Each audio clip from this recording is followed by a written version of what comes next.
పరిశుద్ధ గ్రంథములో స్త్రీలకి దేవుడు ఎంత విలువనిచ్చాడు, పరిశుద్ధ గ్రంథములో స్త్రీలకి ఎంత గౌరవాన్ని దేవుడిచ్చాడు, విధవరాండ్ల పట్ల ఎలాంటి విధులు కట్టడలు దేవుడు కదా ఎలా విధించాడు, విధవరాలికి అన్యాయం చేయొద్దని.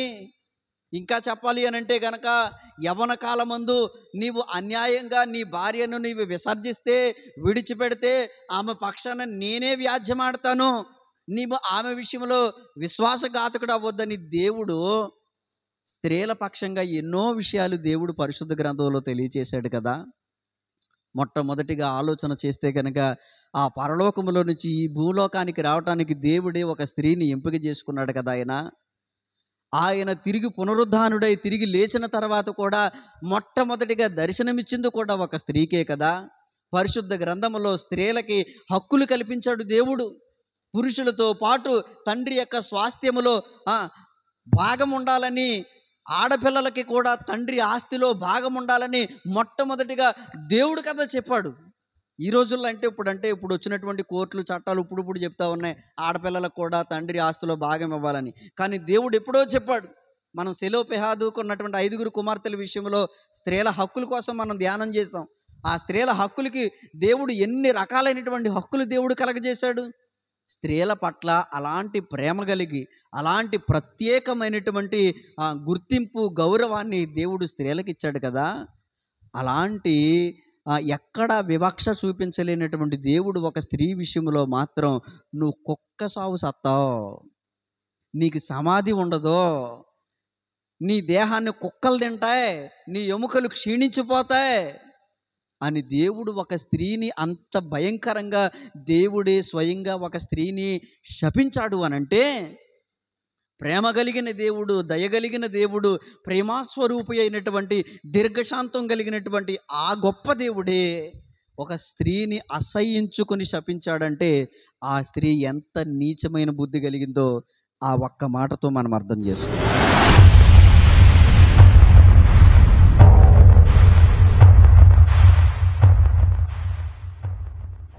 మన రక్షకుడైన యేసుక్రీస్తు వారి నామములో మీ అందరికీ కూడా ప్రత్యేకమైనటువంటి వందనాలు తెలియచేస్తూ ఉన్నాను. అందరికీ వందనాలు. కొద్ది నిమిషాలు మనము దేవుని వాక్యాన్ని ధ్యానం చేసుకుందాం. శ్రద్ధ కలిగి ఈ మాటలు ఆలకించాలని మనవి చేస్తూ ఉన్నాను.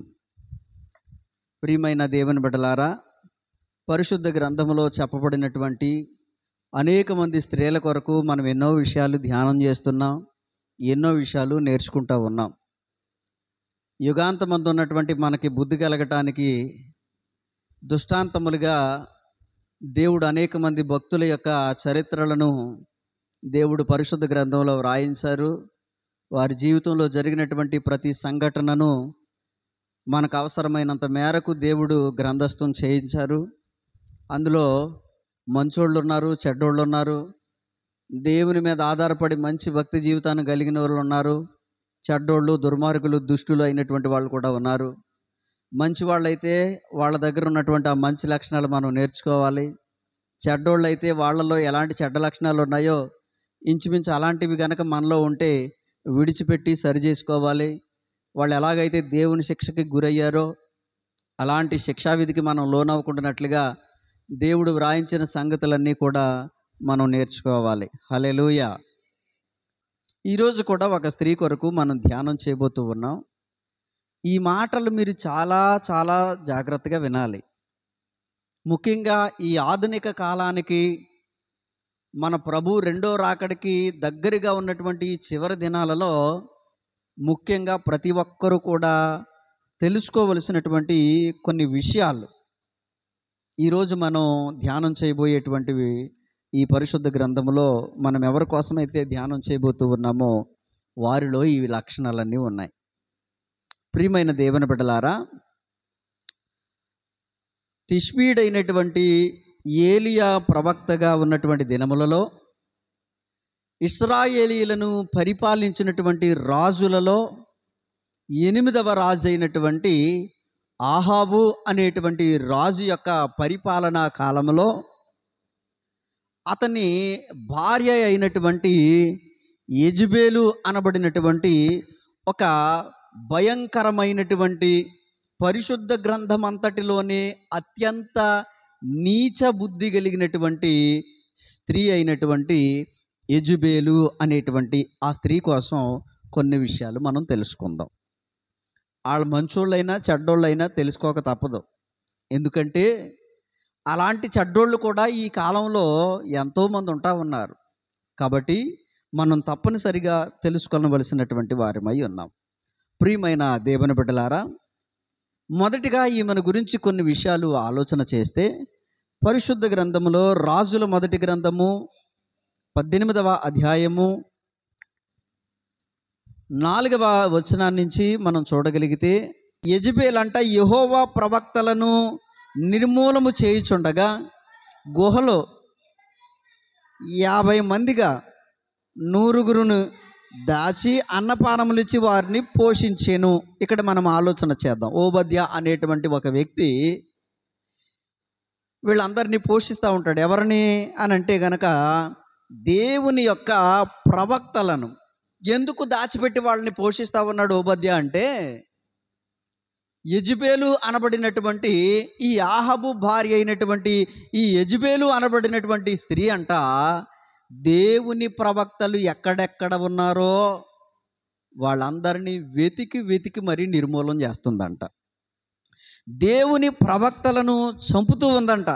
ఇక్కడ మనం గమనించగలిగినప్పుడు ఇదే అధ్యాయంలో ఒకసారి మనం 13వ వచనాన్ని కూడా చూసినప్పుడు, యెజబేలు యెహోవా ప్రవక్తలను హతము చేయుచుండగా నేను చేసినది నా ఏలినవాడైన నీకు వినబడినది కాదా అని అంటూ ఉంటాడు ఇక్కడ ఓబద్య.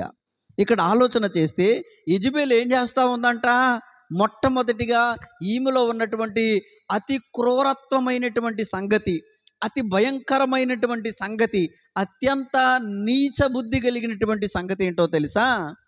దేవుని ప్రవక్తలను చంపుతుందంట. ఏం చేస్తూ ఉందమ్మా?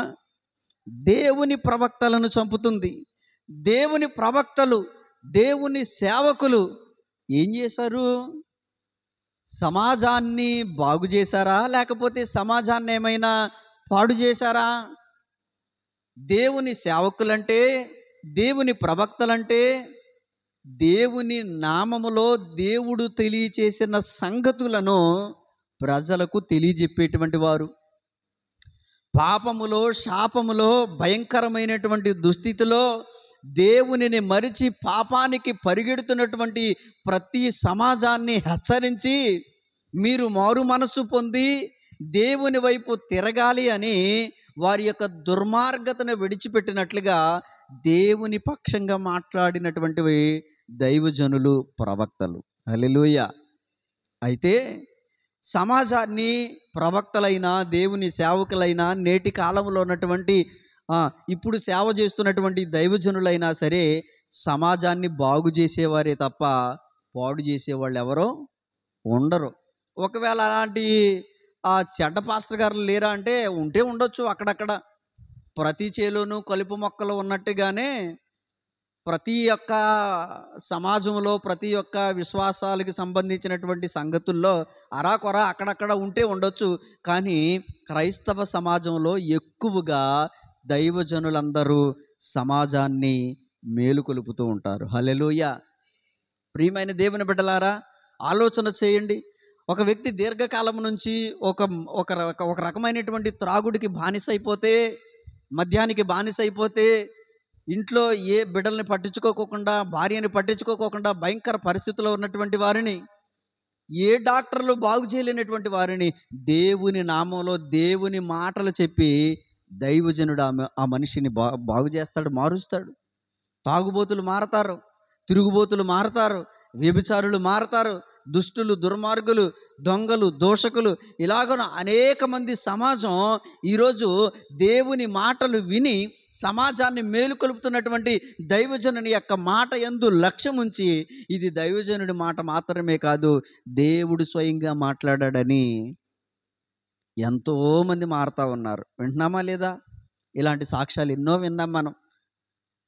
అతి భయంకరమైనటువంటి దుస్థితిలో ఉన్నటువంటి అనేక మంది, ఒక దైవజనుడు మా దగ్గరకు వచ్చి ఈ మాట చెప్పగానే మా హృదయం కలిచివేసింది.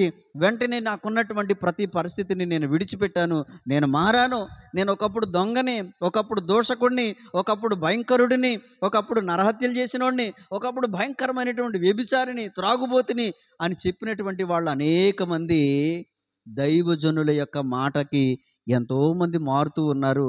ఈరోజు అలాగున సమాజాన్ని ఎంతో అందంగా తీర్చిదిద్దేటువంటి దైవజనులు ఎంతోమంది ఉన్నారు. కానీ ఎందుకో సమాజం దైవజనులు అంటే ఒక చిన్న చూపు. ఈరోజు ఆలోచన చేయండి, అశ్లీలమైనటువంటి సినిమాలు తీసేటువంటి వాళ్ళు ఉన్నారు. వాళ్ళని సమాజం ఏమందో. లోకంలో హత్యలు చేసేవాళ్ళు, లేకపోతే వ్యభిచారం చేసేటువంటి వాళ్ళు, లేకపోతే అత్యాచారాలు చేసేటువంటి వాళ్ళు, చిన్నపిల్లలను అత్యాచారాలు చేసేటువంటి వారు, ఇలాంటి వాళ్ళు అందరూ లోకంలో భయంకరంగా పెరిగిపోయారు. ఇలాంటి వాళ్ళని ఎవరిని ఈ సమాజం ప్రశ్నించదు. కానీ ఒక దైవజనుడు దేవుని మాట చెప్పి ఒక 10 మందిని మార్చిస్తే, ఒక 10 మందిని దేవుని వైపు త్రిప్పి, ఒక 10 మందిని వారు ఉన్నటువంటి ఆ భయంకరమైనటువంటి పరిస్థితుల నుంచి వారిని మారిస్తే, వెంటనే మత మార్పిడి చేస్తున్నాడు, ఇలా చేస్తున్నాడు, అలా చేస్తున్నాడని ఆ పాస్టర్ గారిని అట్టుకుని తిడటం, కొడటం, భయంకరమైనటువంటి పరిస్థితులు ఈరోజు సమాజంలో కూడా చూస్తున్నాం. ఆలోచన చేయండి ప్రియమైన దేవుని బిడ్డలారా. యెజబెలు అనబడినటువంటి ఈ స్త్రీ కూడా ఇలాంటి నీచ బుద్ధి కలిగి ఏం చేస్తూ ఉందో తెలుసా? దేవుని ప్రవక్తలు ఎక్కడెక్కడున్నారో, దేవుని నామములో ఉచ్చరించేటువంటి ఆ దేవుని ప్రవక్తలందరినీ కూడా ఏం చేస్తూ ఉందంట? చంపుతూ ఉంది, నిర్మూలన చేస్తూ ఉంది. ఇంకేం చేస్తూ ఉందో తెలుసా? ఇలాంటి బుద్ధి కలిగి అత్యంత రోషం కలిగినటువంటి ప్రవక్తగా ఉన్నటువంటి ఏలియాకి కూడా ఒకరోజు బెదిరింపు వర్తమానాన్ని పంపుతుంది ఈ యెజబెలు అనబడినటువంటి ఈ యొక్క స్త్రీ. రాజుల మొదటి గ్రంథంలో 19వ అధ్యాయము 2వ వచనం చదివితే, అమ్మా, యెజబెలు ఒక దూత చేత ఏలియాకు వర్తమానం పంపింది. ఏమని? రేపు ఈ వేళకు నేను నీ ప్రాణమును వారిలో ఒకని ప్రాణం వలె చేయని ఎడల దేవుడు నాకు గొప్ప అపాయం కలుగు చేయనుగాక అని ఒక బెదిరింపు, ఒక వార్నింగ్ ఇస్తూ ఉంది. ఎవరికి? రోషం కలిగినటువంటి ప్రవక్త అయినటువంటి ఏలియా గారికి. ఏమని చెప్తా ఉందో తెలుసా? రేపు దినానికి, ఈ వేళకి, ఇదే సమయానికి నిన్ను, ఇదిగో అనేక మందిని ఎలాగైతే ఇంతమంది ప్రవక్తలను నిర్మూలన చేశానో అలాంటి ప్రవక్తలని ఎలా చంపానో నిన్ను కూడా వారి వలె చంపేస్తాను అని బెదిరింపు చేస్తూ ఉందంట. ప్రస్తుతపు పరిస్థితుల్లో కూడా ఇదే జరుగుతూ ఉంది. అవునా కాదా? జనాల్ని మోసం చేస్తున్నటువంటి స్వామీజీలు ఎంతమంది లేరు? బాబాలు ఎంతమంది లేరు? అవునా కాదా? చాలా రకాలైనటువంటి బాబాలు ఉన్నారు. వాడెవడో తన్నుడు బాబా అంట, వాడు తనితే రోగాలు పోతాయని వెళ్ళి వాడి దగ్గర ప్రతి ఓళ్ళు కూడా వెళ్ళి ఇలా వంగోటం, వాడు తనడం, వాడు ఇప్పుడు తంతాడని చూడటం. అర్థమవుతుందా? ఇంకొకటి ఎవడో గిల్లుడు బాబా అంట, ఆడి గిల్లితే రోగాలు పోతాయని అదో మూఢనమ్మకం. ఇంకొకటి ఎవడో కొరుకుడు బాబా అంట, ఆడు కొరుకుతాడంట, కొరికితే రోగాలు పోతాయని అదో రకమైనటువంటి మోసం.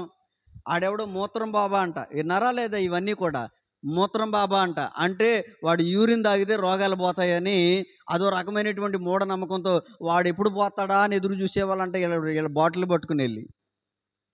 ఓ రోజు ఇదంతా బాగా వైరల్ అయిపోతే పోలీసులు వెళ్ళి వాడిని అరెస్ట్ చేసి, అసలు వీడు యూరిన్లో అంత మహత్యమా ఉందా అని ఏం చేశారంటే వాడు యూరిన్ బట్టి టెస్టులు చేస్తే వాడికి లేని రోగం అంటూ లేదంట.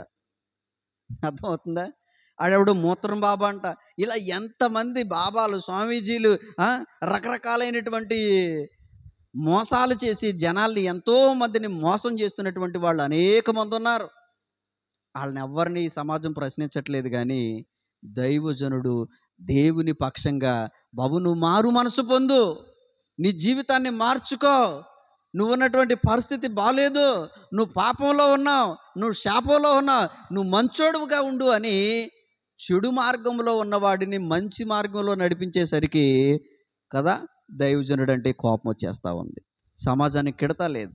ఆలోచన చేయండి, ఇక్కడ యెజబెలు కూడా అలాంటి బెదిరింపే ఏలియాకి పంపిస్తూ ఉంది.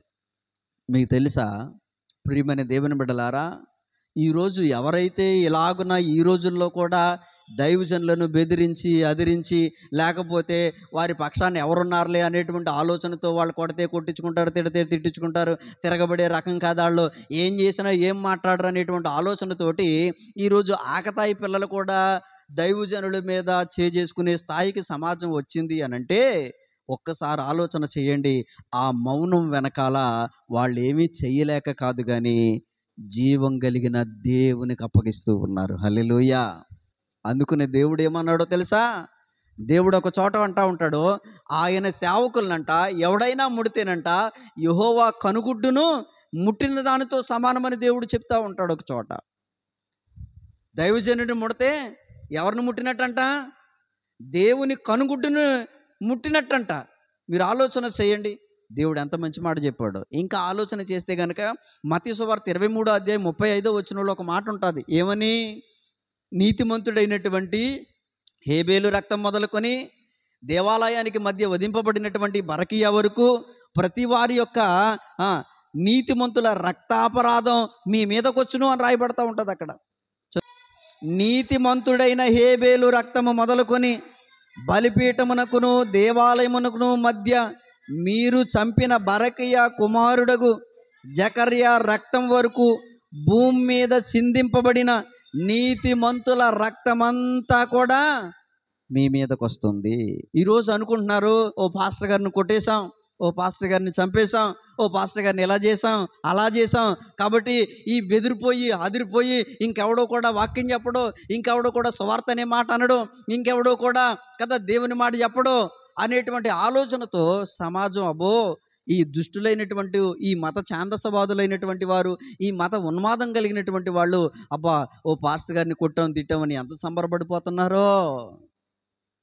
పాస్టర్ గారు బెదిరిపోయి అదిరిపోయే రకం కాదు. అర్థమవుతుందా? ఒకరిని చంపితే 100 మందిని దేవుడు లేపుతాడు. హల్లెలూయా. వాళ్ళు మౌనంగా ఉంటున్నారంటే దేవుడు ఏం చెప్పాడో తెలుసా? ఈరోజు వారి మౌనం వెనుకున్నటువంటి దైవజనులని కొట్టినా తిట్టినా ఏమీ మాట్లాడకుండా వారు ఉంటున్నారంటే వారి మౌనం వెనకాల కారణం ఏంటో తెలుసా? ప్రభు చెప్పారు, నీతిమంతుల రక్తాపరాధం వారి మీదకి నేను తీసుకొస్తా. ఎప్పటి నుంచి అంట? హేబేలు దగ్గర నుంచి లెక్క కట్టుకొస్తున్నాడు దేవుడు. చూడండి, నీతిమంతుడైనటువంటి హేబేలు మొదలుకొని ఎప్పటి వరకంట? ఈ భూమి మీద కదా చిందింపబడినటువంటి ప్రతి నీతిమంతుని యొక్క రక్తమంతా కూడా ఆ అపరాధం ఎవరైతే చంపారో వారి మీదకి దేవుడు ఒకరోజు తీసుకొస్తాడంట. ఆలోచన చేయండి. ఈమె యెజబేలు అనబడినటువంటి ఈ దుర్మార్గపు స్త్రీ, అత్యంత నీచ బుద్ధి కలిగినటువంటి స్త్రీ, ఆలోచన చేయండి ఏం చేస్తుందో తెలుసా? దైవజనులను చంపుతా ఉందంట, దేవుని ప్రవక్తలను చంపుతా ఉందంట. అలాంటి బెదిరింపే ఇక్కడ ఏలియాకి కూడా చేసినట్లుగా మనం చూస్తూ ఉన్నాం. ఇకపోతే ఈమె నీచ బుద్ధిలో ఇంకొక బుద్ధిని మనం చూడగలిగితే, ఈమెకున్నటువంటి ఇంకొక అతి భయంకరమైన నీచ బుద్ధి ఏంటంటే, ఈమె ఒకసారి నాబోతు హత్య గురించి ఒకసారి మనం ఆలోచన చేద్దాం. రాజుల మొదటి గ్రంథం 21వ అధ్యాయంలో, ఈ అధ్యాయం అంతా మీరు ఇంటికి వెళ్ళాక చదువుకోండి, నేను ఒక చిన్న స్టోరీలా చెప్తాను. ఈ ఇశ్రాయేలీల ఈ 8వ రాజు అయినటువంటి ఆహాబు పరిపాలిస్తున్నటువంటి తన నగరికి ఆనుకొని నాబోతు అనేటువంటి ఒక వ్యక్తికి ద్రాక్ష తోట ఉంటుందంట. మరి రాజుగారికి ఇంకా చాలా భూభాగం ఉంది. ఎందుకో ఈ నాబోతు యొక్క ద్రాక్ష తోట మీద తను కన్నుబడింది. బాగుంది, ఈ స్థలాన్ని కూడా ఈ తోటను కూడా నా నగరంలో కలిపేసుకుంటే ఇంకా బాగుంటుంది, దగ్గరగా ఉంది కదా అని దాన్ని కలిపేసుకోవాలని నేను డబ్బులు ఇస్తాను నాబోతు, నీ పొలం నాకు ఇచ్చే అని అంటాడు.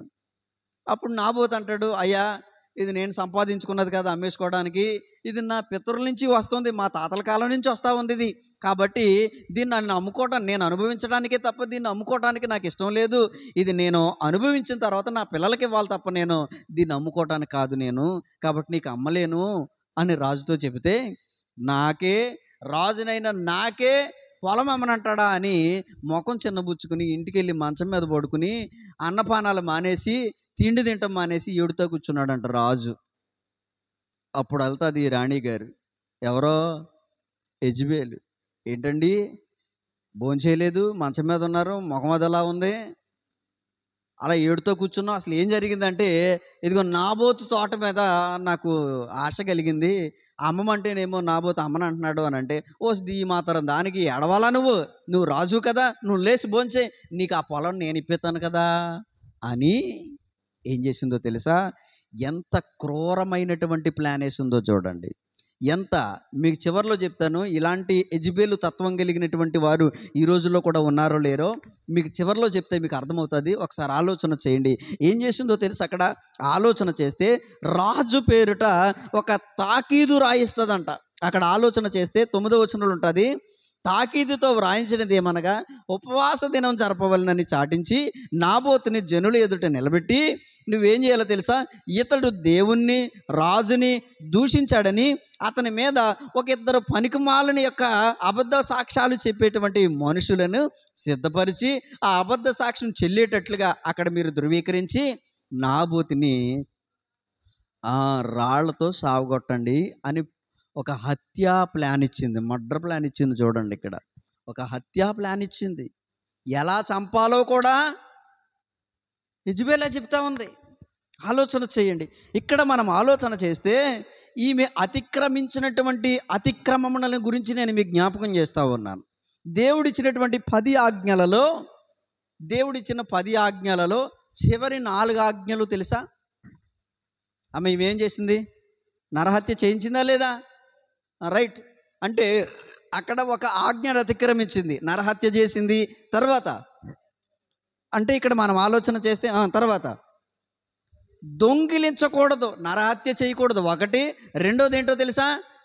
దొంగిలించకూడదు, వ్యభిచరించకూడదు. ఈమె కూడా వ్యభిచారియే. ఈ మాట మీకు చివరిలో జ్ఞాపకం చేస్తాను. అది కూడా అతిక్రమించింది. అయితే ఇక్కడ ఆలోచన చేస్తే దొంగిలించొద్దు. మరి ఏమైనా నాబోతు దగ్గర నుంచి పొలాన్ని ఏమైనా అధికారపూర్వకంగా తీసుకుందా? దొంగిలించింది. ఇంకా తర్వాత ఏముంది? పొరుగువారి మీద అబద్ధ సాక్ష్యం పలకూడదని దేవుడు చెప్తే యెజెబెలు ఏం చేసిందో తెలుసా? ఇద్దరు పనికిమాలిన వారిని అబద్ధ సాక్ష్యం చెప్పేటట్లుగా ఏర్పరిచింది. అంటే ఆ ఆజ్ఞను కూడా అతిక్రమించింది. తర్వాత ఏమని రాయబడి ఉందో తెలుసా? నీ పొరుగు వారి ఇల్లు ఆశించొద్దు. ఇంకా చెప్పాలి అంటే ఆ చివరి వచనంలో ఉంటుంది, నీ పొరుగు వారి దేనినైనాను ఆశింపొద్దు. మరి నీకు రాజువు కదా, నీకే బోల్డ్ ఆస్తి ఉంది కదా, నీకే బోల్డ్ సంపద ఉంది కదా, ఇంతటి సంపద ఆస్తి నీకున్నప్పుడు నాబోతు ఫలమే నీకు కావాలా? నీ పొరుగు వారిది ఆశించొద్దని దేవుడు చెప్పిన ఆ ఇశ్రాయేలీల మధ్య ఉన్నటువంటి ఆ ఆజ్ఞను కూడా మీరి భయంకరమైనటువంటి హత్యా ప్రయత్నము చేసి దేవుని ఆజ్ఞలను అతిక్రమించినటువంటి స్త్రీగా యెజెబెలు ఉంది. అర్థమవుతుందా? రైట్. ఇక నేను ముగింపులో చివరిగా ఒక మాట మీకు జ్ఞాపకం చేస్తూ ఉన్నాను. ఈ యెజెబెలు తన భర్త అయినటువంటి ఆహాబుని భయంకరంగా ప్రేరేపించేదంట. రాజుల మొదటి గ్రంథం 21వ అధ్యాయము 25వ వచనం. తన భార్య అయిన యెజెబెలు ప్రేరేపణ చేత యెహోవా దృష్టికి కీడు చేయ తను అమ్ముకుని ఆహాబు వంటి వాడెవడు లేడు. ఏం చేశాడంట? భార్య యొక్క ప్రేరేపణ అంట. ఆలోచన చేయండి. ఏంటా ప్రేరేపణ అనంటే, దేవుడు వెళ్ళగొట్టినటువంటి ఆ యొక్క ఆచారాలు, దేవుడు వెళ్ళగొట్టినటువంటి ఆ భయంకరమైనటువంటి విగ్రహాలు పెట్టుకుని బహుహేయమైనటువంటి ప్రవర్తన అంట. అక్కడ ఆలోచన చేస్తే దాన్ని కంటిన్యూగా చదివితే అక్కడ రాయబడిన మాట ఏంటో తెలుసా? ఇజ్రాయేలు ఎదుట నిలవకుండా యెహోవా వెళ్ళగొట్టిన అమోరీయుల రీతిగా విగ్రహములను పెట్టుకుని అతడు బహుహేయముగా ప్రవర్తించెను అనే మాట ఇక్కడ రాయబడుతుందండి. హేయమైనటువంటి ప్రవర్తన కలిగి ఉన్నాడు. దేనికో తెలుసా? భార్య యొక్క ప్రేరేపణ చేత. దేని చేత? భార్య యొక్క ప్రేరేపణ చేత. కాబట్టి ప్రియమైన దేవుని బిడ్డలారా, ఇక్కడ మనం ఆలోచన చేయాలి. ఇక్కడ ఒక విషయాన్ని మనం గమనించగలిగితే, ఇలాంటి అతి క్రూరమైనటువంటి, అత్యంత నీచమైనటువంటి బుద్ధి కలిగినటువంటి, అత్యంత భయంకరమైనటువంటి జారిణిగా, వ్యభిచారిగా ఉన్నటువంటి ఈ యెజెబెలు అనబడినటువంటి ఈ స్త్రీకి దేవుడు విధించేటువంటి శిక్ష ఏంటో తెలుసా? రాజుల మొదటి గ్రంథం 21వ అధ్యాయము 23వ వచనాన్ని మనం చూస్తే, మరియు యెజెబెలు గూర్చి దేవుడు సెలవిచ్చినది ఏమనగా, ఎజ్రాయేలు ప్రాకారమునొద్ద కుక్కలు యెజెబెలును తినివేయును. పట్టణమందు చచ్చు ఆహాబు సంబంధికులు కుక్కలు తినివేయును.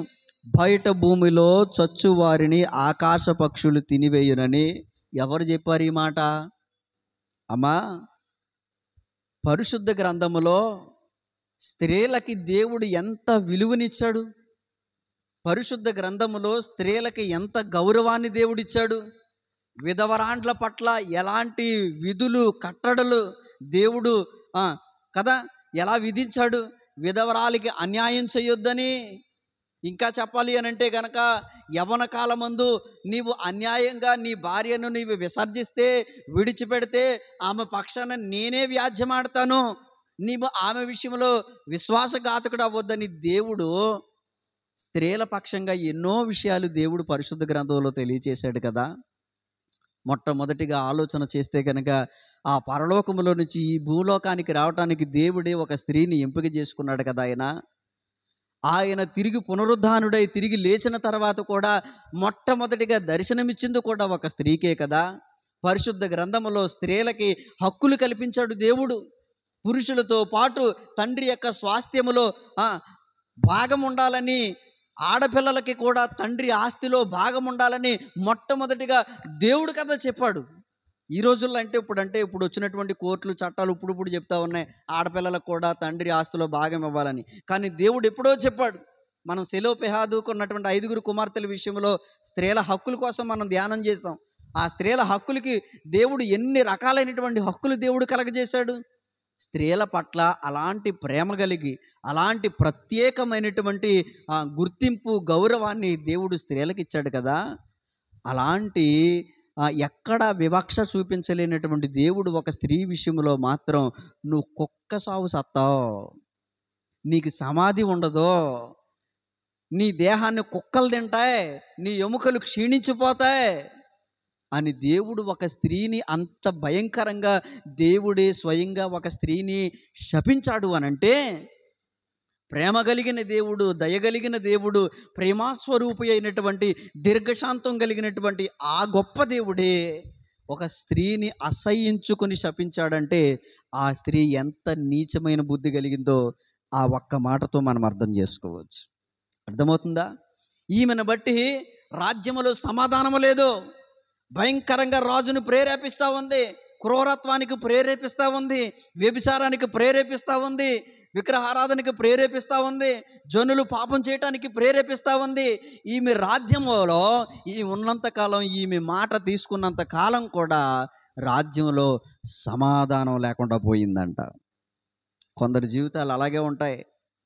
కొందరు పాపానికి ప్రేరేపిస్తారు, చెడు సలహాలు ఇస్తారు, చెడు ఆలోచనలు ఇస్తారు. తద్వారా ఏం జరుగుతుందో తెలుసా, కుటుంబాల్లో కూడా ఎప్పుడు సమాధానం ఉండదు. అర్థమవుతుందా? అలాంటి నీచ బుద్ధి కలిగింది ఈ యెజెబెలు. ఆలోచన చేయండి. అయితే ఒకరోజు దేవుడు ఒక వ్యక్తిని ప్రేరేపించిన తర్వాత ఈమె యొక్క సంగతి విషయంలో మనం చూస్తే రాజుల 2వ గ్రంథంలోనికి వెళ్ళి 9వ అధ్యాయము 22వ వచనం చదువుదాం. దేవుడు యోహు అనేటువంటి ఒక వ్యక్తిని దేవుడు ప్రేరేపిస్తాడు. ఎందుకంటే ఇలాంటి భయంకరమైనటువంటి క్రూరత్వం కలిగినటువంటి ఆహాబుని, తన భార్యని నిర్మూలన చేయడానికి యోహు అనేటువంటి ఒక వ్యక్తిని దేవుడు ప్రేరేపించి వాళ్ళని నిర్మూలన చేయమని దేవుడు ప్రేరేపించి పంపించినప్పుడు ఈ యోహు వాళ్ళ మీద యుద్ధం చేయడానికి వెళతాడు. అప్పుడు చెప్తూ ఉంటారు అక్కడ జరిగిన సంగతి ఏంటో తెలుసా? చదువు తల్లి. అంతటా యెహోరాము యోహును చూచి, యోహు సమాధానమా అని అడుగగా అప్పుడు యోహు ఏమన్నాడు తెలుసా?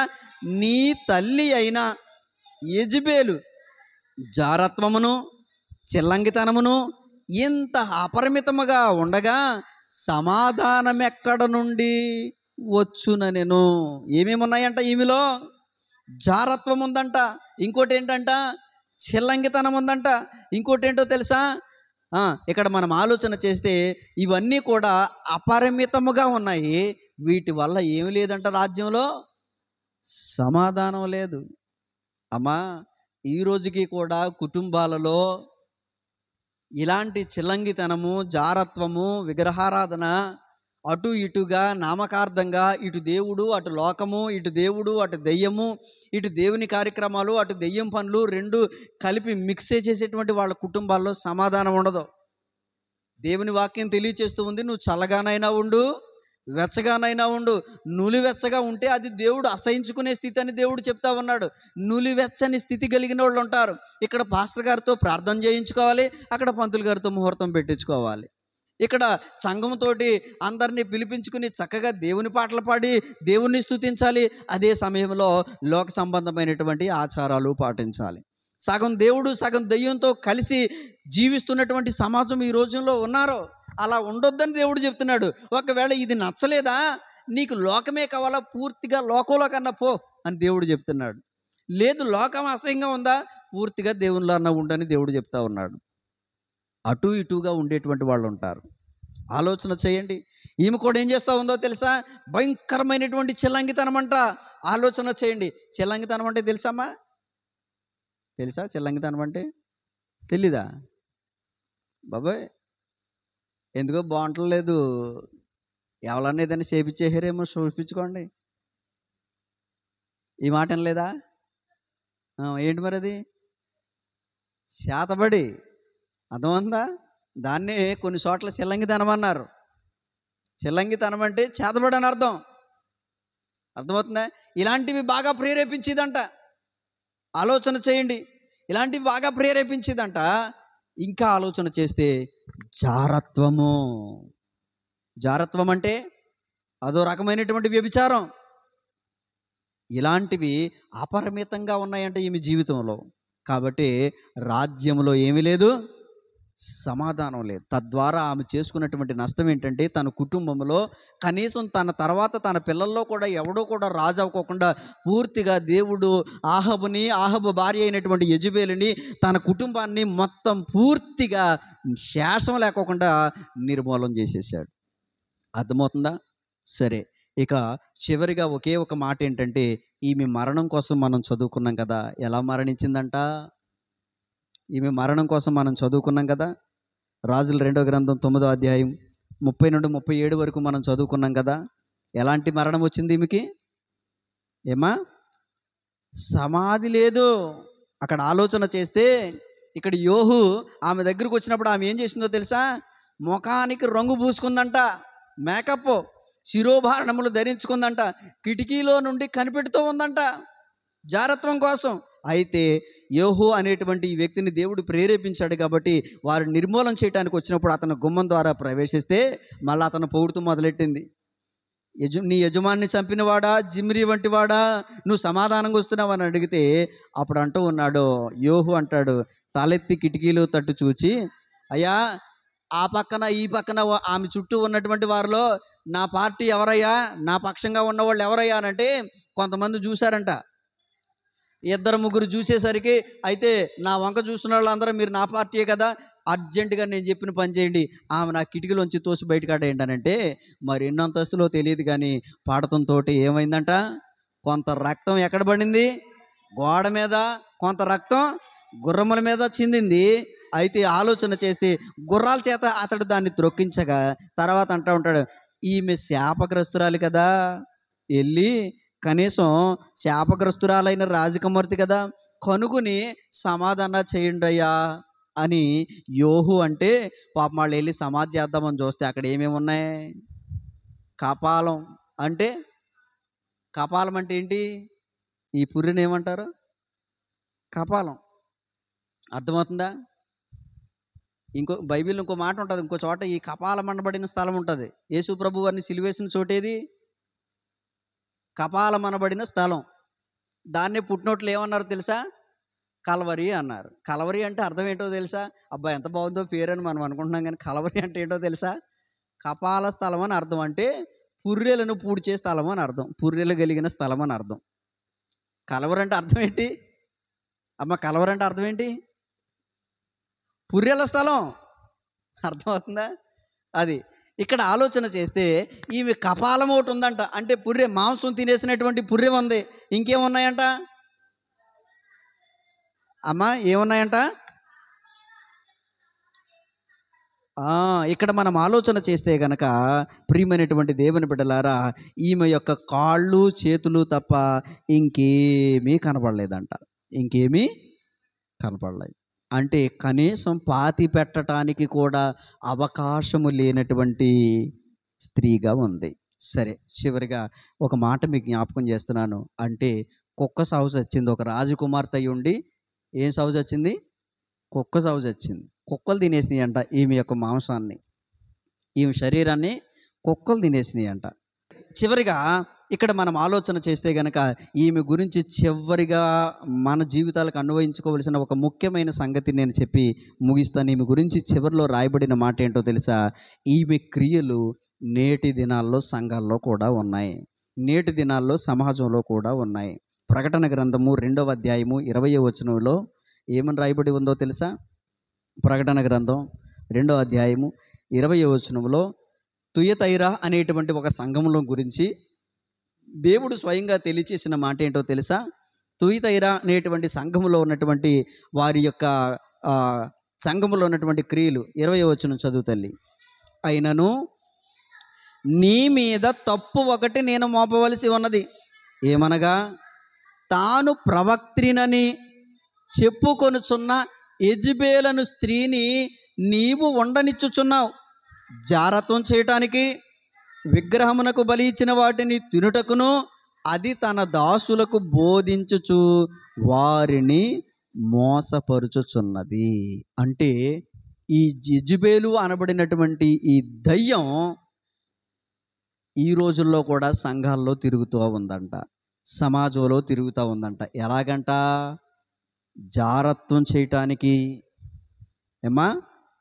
జారత్వం చేయటానికి, విగ్రహారాధన చేయటానికి ఈ రోజుల్లో కూడా సమాజంలో తిరుగుతూ ఉంది. సరే, ఇప్పుడు ఈ సమాజంలో ఈ యెజబెల్ అనబడని దెయ్యం ఉందో లేదో నేను కొన్ని వార్తలు చదువుతాను. ఓన్లీ హెడ్డింగ్లు మాత్రమే చదువుతాను, వినండి అమ్మా. అందరి గురించి కాదు, కొందరు గురించే. అందరూ చెడ్డోళ్ళు కాదు. ఈ మధ్యకాలం సమాజం ఇలా తగులడిందని ఒక మాట చెప్తా ఉన్నాను.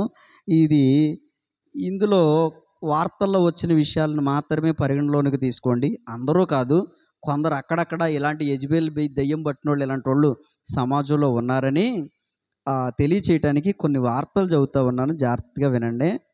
వింటారా?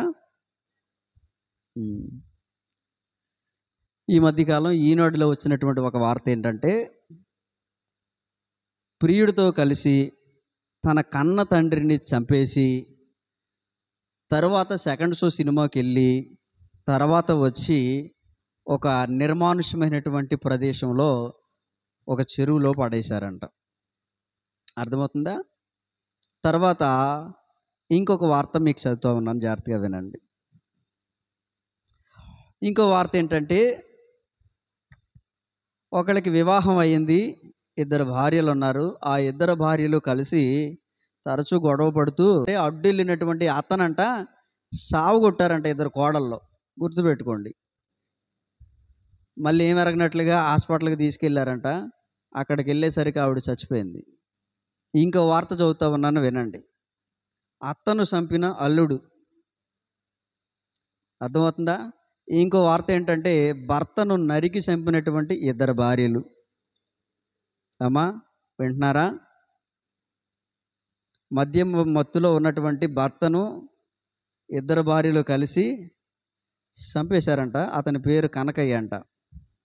తర్వాత ఇంకో వార్త చదువుతాను, వినండి. అక్కడక్కడ ఉన్నారు, అందరూ కాదు. ప్రియుడితో మాట్లాడొద్దన్నందుకు భర్తను గొంతు పిసికి చంపేసింది. దేనికోసం అంట? మెడపైన గాయాలు ఉండటంతో విచారణ చేసిన పోలీసులు విచారణలో తేలిన విషయం ఏంటంటే, భార్య గొంతు పిసికి చంపేసిందని తేలింది. తర్వాత ఇంకొకడు ఒక టీచర్ని పెళ్లి చేసుకోమని వేధించాడు. ఆమె ఒప్పుకోపోయేసరికి నడు రోడ్డు మీదే చంపేసి అదే రక్తపు మడుగులో చచ్చిపోయినటువంటి ఆ శవానికి తాళిగట్టి సెల్ఫీ దిగాడంట. అర్థమవుతుందా? ఇంకో వార్త చదువుతాను, వినండి.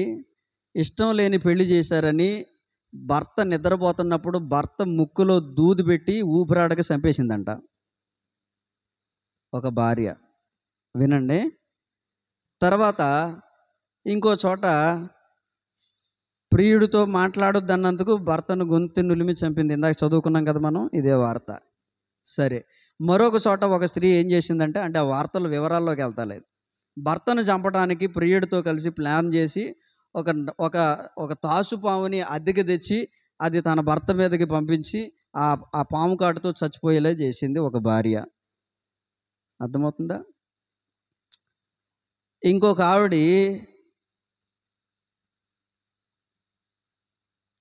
పెళ్ళైనటువంటి 45 రోజులకే భర్తను చంపేసింది. అర్థమవుతుందా? సరే, పబ్జీ గేమ్లో పరిచయమైనటువంటి ప్రియుడితో మాట్లాడొద్దని భార్యకు స్ట్రాంగ్ వార్నింగ్ ఇస్తే, ఇంకోసారి అడ్డొచ్చావంటే 55 ముక్కలుగా నరికి డ్రమ్ములో పెట్టేస్తానని వార్నింగ్ ఇచ్చిన భార్య. ఇవన్నీ న్యూస్లో వచ్చినటువంటి వార్తలు. భర్త కిడ్నీ అమ్మేసి ప్రియుడితో జంపు. అర్థమవుతుందా? ప్రియుడితో కలిసి కన్న తల్లిని చంపేసినటువంటి 10th క్లాస్ అమ్మాయి. అర్థమవుతుందా? ఇక్కడ ఆలోచన చేయండి. ఇలా చెప్పుకుంటూ వెళితే మరో ఘటన, భార్య చేతిలో భర్త బలి. ఒక చోట పెళ్ళయింది. పెళ్ళైనటువంటి మొదటి రోజే భర్తను కత్తితో బెదిరించి, నన్ను ముట్టుకుంటే 35 ముక్కలుగా నరికేస్తానని చెప్పి బెదిరించి, అదే రోజు రాత్రి గోడ దూకి ప్రియుడితో కలిసి పారిపోయింది. ఇంకా చెప్పాలంటే ఇలాంటివి చాలా ఈ మధ్యకాలం వచ్చినటువంటి న్యూస్ ఇవి.